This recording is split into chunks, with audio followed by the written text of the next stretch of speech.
El polémico oncenio de Augusto B. Leguía. Gozó de gran popularidad, pero sus excesos personalistas y sus afanes reeleccionistas generaron descontento que se acentuó con la crisis internacional de 1929. Tuvo un gran plan de obras públicas y modernización. Cuando Augusto Bernardino Leguía volvió a llegar al poder en 1919, se inició lo que en la historia del Perú conocemos como el oncenio. Este periodo de 11 años se caracterizó por una apertura al exterior criticada por excesiva por sus detractores. Este gobierno tuvo 4 etapas. La primera provisional, de apenas unos meses, hasta que se realizaron las elecciones y fue electo presidente hasta 1924. Este año, reforma de por medio, fue reelegido para el 1924 periodo hasta 1929 y, tras otra reforma constitucional, iba a gobernar hasta 1934, pero en 1930, el comandante Luis Sánchez Cerro, con importante respaldo militar, no lo dejó. El Perú, que asumió Leguía, no vivía una época de bonanza, pues aún se sentían las secuelas de la Primera Guerra Mundial, 1914 a 1918. Una de estas era el alto precio de los alimentos que conformaban la canasta básica de entonces, como la carne, el arroz, la papa, que se habían encarecido porque durante la guerra muchas haciendas habían reemplazado el cultivo de alimentos por el de algodón, cuya demanda desde Europa se había disparado. Pese a ello, la economía mantenía un ritmo de crecimiento positivo, un sector exportador con envíos más diversificados que a finales del siglo XIX, y una industria manufacturera que se había expandido hasta abarcar rubros como el de alimentos y bebidas, golosinas e incluso textiles y calzado. Con la finalidad de impulsar una serie de obras públicas, Leguía buscó conseguir financiamiento de Estados Unidos. Sin embargo, como en la década del 20 el Perú no tenía un banco central, los estadounidenses instaron a que el Perú contara con una entidad capaz de garantizar un tipo de cambio que pudiera facilitar el pago de la deuda en el futuro. Fue así como enviaron al economista William Cumberland para que ayude con la implementación de la entidad que hoy conocemos como el Banco Central de Reserva del Perú, BCRP. Otro intento por conseguir préstamos estuvo relacionado con la empresa canadiense International Petroleum Company, IPC, que operaba en el Perú desde 1913. La IPC tenía un conflicto con el Estado por asuntos tributarios, ya que debía pagar impuestos según un cálculo que implicaba considerar una medida de profundidad, distancia del subsuelo, que era difícil de estimar. Por eso, la IPC planteó al Estado una amnistía tributaria para que no se le cobrara el monto de 198.7 millones de dólares anuales. El pedido databa de 1916, pero Leguía decidió solucionarlo con un tratado que le permitió acceder al empréstito.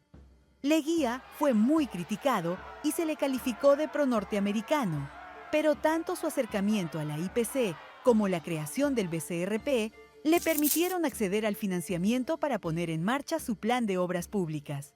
En sus 11 años de gobierno, la deuda externa pasó de 12 millones de dólares a 124 millones de dólares, la mayor parte con la banca de los Estados Unidos. Hoy, las cifras significarían un aumento de 180 millones 770 mil dólares a 1.934.101 dólares.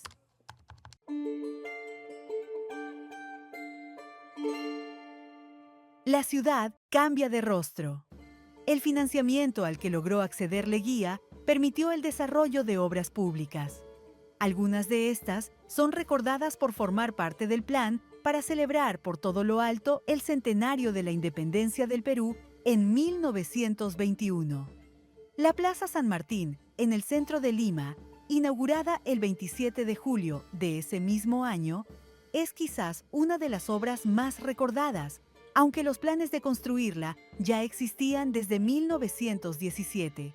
Asimismo, la actual Avenida Arequipa, en la capital, que antes llevaba su nombre, Otras obras fueron la pavimentación de calles de los distritos del Rímac, Chorrillos, La Victoria y San Miguel, así como el inicio de los proyectos de saneamiento y alcantarillado en Arequipa, Cusco y Trujillo, además de Lima. La mayor urbanización de las ciudades guardó relación con el desarrollo de la actividad manufacturera. Su expansión demandaba mayor mano de obra, generando empleo e incrementando la población de la capital. Ello incidió en el surgimiento de nuevos estratos sociales en distritos limeños como el Rímac y La Victoria, creados como tales en 1920.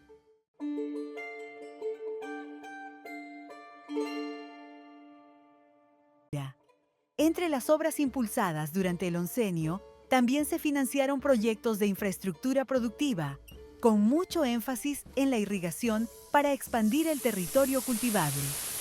Ejemplos de estos avances son Las Pampas y Cañete. Además, en el año 1924, propuso el Proyecto Olmos como la gran obra de irrigación para beneficiar tierras entre Cascajal, en La Libertad, y el valle del río Chancay, Lambayeque.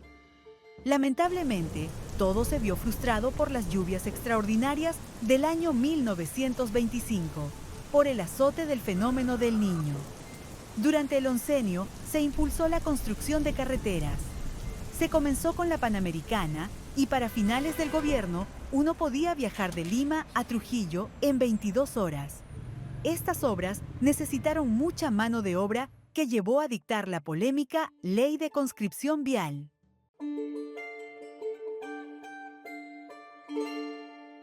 La minería de 1919 a 1930. Cuando Leguía llegó al poder, la minería pasaba por una etapa de precios bajos de los metales debido a la caída de la demanda luego de la Primera Guerra Mundial. Esto afectó la actividad minera local y por ello, la minería como parte de las exportaciones totales se redujo y pasó de representar el 40% del total en 1918 a solo el 20% en 1920. Algo similar sucedió con las agroexportaciones, lo cual afectó el comercio exterior en aquellos años. Sin embargo, este comenzó a recuperarse en 1921. Uno de los factores que contribuyó a este mejor escenario fue la recuperación de los envíos mineros, que llegaron a representar la mitad del valor de las exportaciones totales del Perú entre 1922 y 1925. Y en los años siguientes, tal situación mejoraría hasta que la minería representó el 67% de las exportaciones en 1929. Pues luego comenzaría la Gran Depresión tras el crack de 1929. Entre 1920 y 1931, la población ocupada en la metalurgia, el mueblaje y la industria de la construcción aumentó en 45%, 62% y 387%, 45%, respectivamente. También se amplió la actividad manufacturera destinada a productos de consumo popular.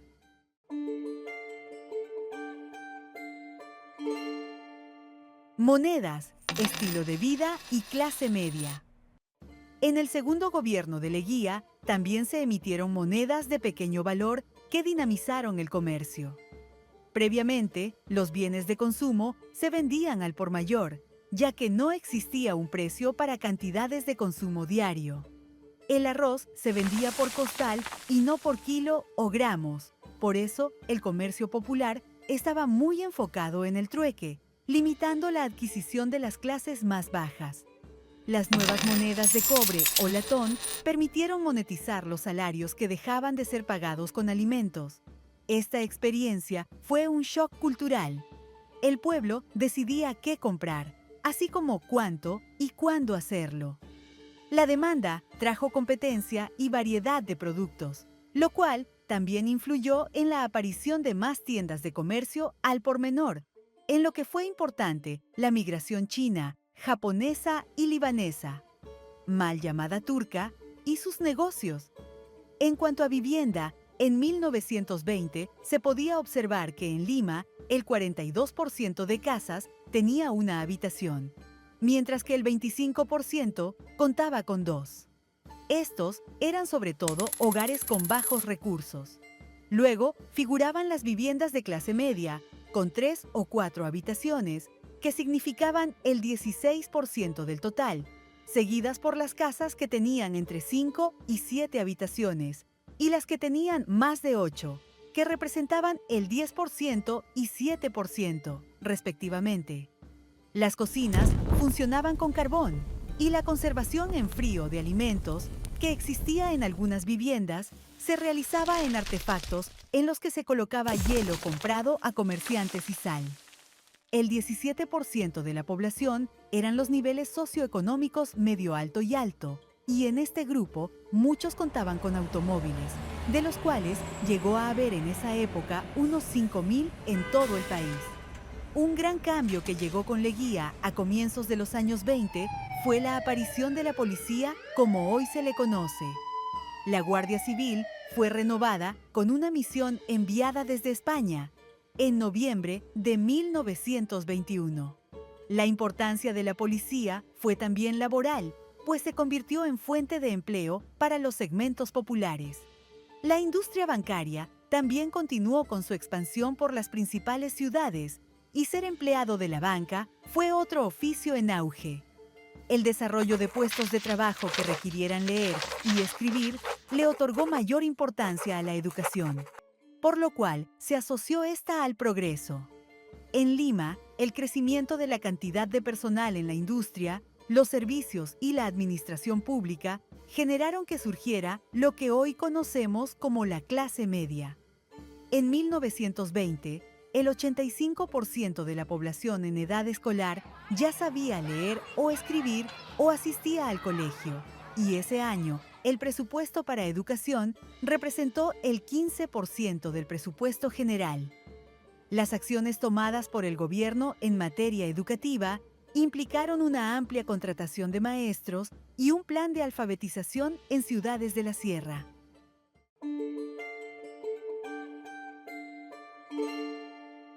Los últimos años y el impacto del crack. Durante la década de 1920 se mantuvo una línea de crecimiento económico en todos los sectores, siendo los más destacados la manufactura, los servicios, la actividad agropecuaria y la construcción. La minería también lo hizo, aunque en menor medida, y tuvo en 1927 una caída. En 1925, un fenómeno de El Niño provocó lluvias catastróficas en el norte peruano, mientras que el centro y sur de la costa también sintieron el azote del fenómeno natural, pero con menor impacto. Las regiones más afectadas fueron Tumbes, Piura, Lambayeque y La Libertad, siendo la agroexportación de azúcar y algodón la actividad más perjudicada. Salvo por ello, las actividades continuaron por buen camino hasta 1929, cuando se produjo el crack de 1929 en Estados Unidos. La crisis tuvo un efecto crítico en la economía peruana y ocasionó que ésta cayera 11,4% en 1930. Mucho antes de que se terminara de observar los efectos nefastos en la economía nacional, apareció el comandante del ejército Luis Miguel Sánchez Cerro, quien, aprovechando el descontento popular, que también era por el excesivo personalismo y la reelección de Leguía, lo hizo dejar el gobierno en agosto. Así, el periodo de gobierno iniciado el 12 de octubre de 1929 se vio interrumpido, y con ello llegó el fin del oncenio o de la patria nueva, como lo llamó. Leguía acabó preso.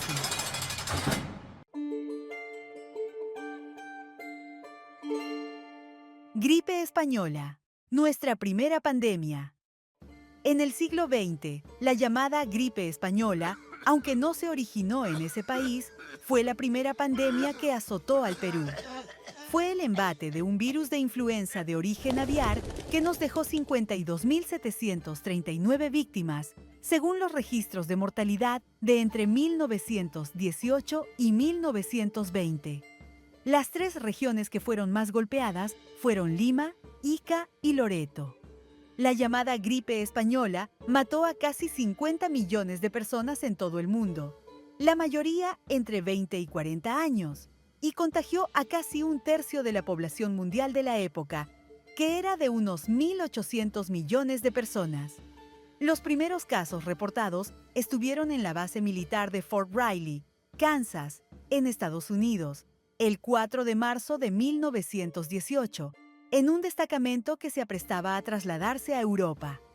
Aunque España no tuvo que ver con el origen de esa enfermedad, adquirió ese nombre porque ese país se mantuvo neutral durante la Primera Guerra Mundial e informó libremente sobre los contagios y muertes que se producían, lo que no ocurría en los otros países donde no se publicó informaciones sobre la enfermedad para no bajar la moral de las tropas ni mostrar flancos débiles.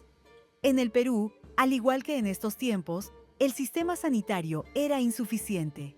Recién en 1903 se había creado la Dirección de Salubridad Pública para atender los casos de la peste bubónica.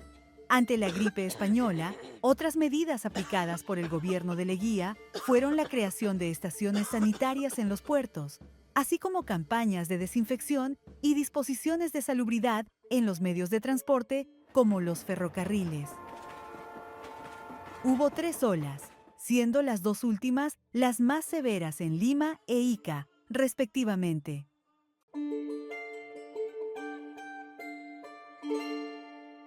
Cambios y mejoras en los servicios públicos. Una de las modernizaciones más importantes durante el gobierno de Leguía fue la del servicio de agua potable y saneamiento. Adiós, acequias.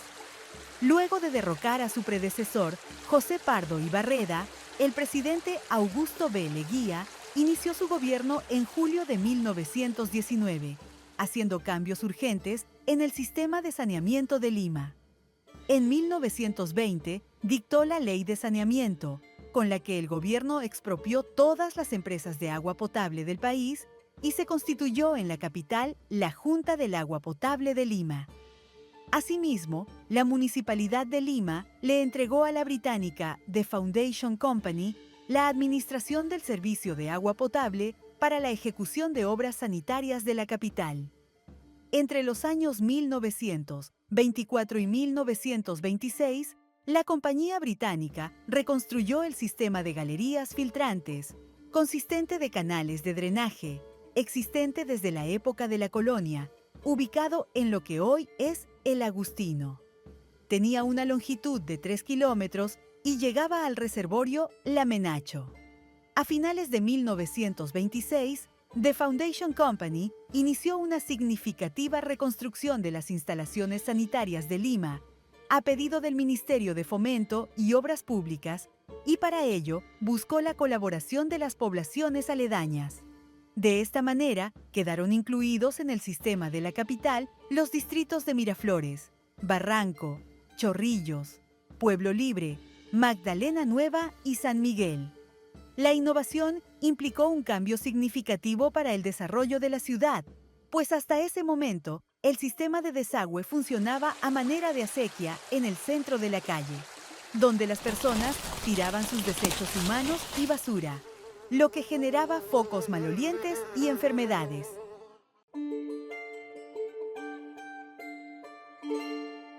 Novedades en luz y telefonía. En el caso del servicio de luz, es importante destacar que hubo una gran evolución del sistema eléctrico en menos de 2 décadas. El punto de partida fue la fusión, el 24 de agosto de 1906, de la empresa eléctrica Santa Rosa, la Compañía del Ferrocarril Urbano de Lima, el Ferrocarril Eléctrico de El Callao y el Tranvía Eléctrico de Chorrillos. Estos conformaron empresas eléctricas asociadas, EEA, o The Lima Light, Power and Tramways Company. Este suceso convirtió al sector eléctrico de Lima en un monopolio, pero permitió que la EEA estandarizara las redes de distribución, pues antes de la fusión, cada empresa tenía sus propias características eléctricas. Por lo tanto, dicho acontecimiento marcó un hecho de gran repercusión en la vida económica del país y en especial de Lima. La prueba de ello es que entre 1907 y 1921, la capacidad instalada en Lima se disparó de 9.500 kilovatios a 18.4 megavatios, de los cuales 10 megavatios eran de origen hidráulico. La telefonía también cobró mayor protagonismo, pero sobre todo en los servicios para los negocios y empresas grandes, antes que para casas particulares. En 1911, la Dirección General de Correos y Telecomunicaciones había establecido el sistema de telefonía entre Lima y Ancón. En 1920, ya con Leguía, se fundó la Compañía Peruana de Teléfonos, CPT. Para entonces, en Lima existían 4.000 teléfonos manuales que pertenecían a la Peruvian Telephone Company, firma con la que se fusionó la CPT. Para 1930, en la capital había 10.000 líneas telefónicas que daban servicio a Lima, Callao, Miraflores, Barranco, Chorrillos, San Isidro y Magdalena. Y en diciembre de ese año comenzó a funcionar la primera central automática, ubicada en el Jirón Washington, con una capacidad de 2.000 líneas. En 1931 se inauguró el Servicio Telefónico Internacional, siendo las primeras comunicaciones unas que se realizaron entre Lima y Nueva York. Para 1933 ya se contabilizaban 21.000 teléfonos instalados en la capital. La compañía fue estatal hasta 1993, cuando se privatizó y pasó a manos de la Española Telefónica.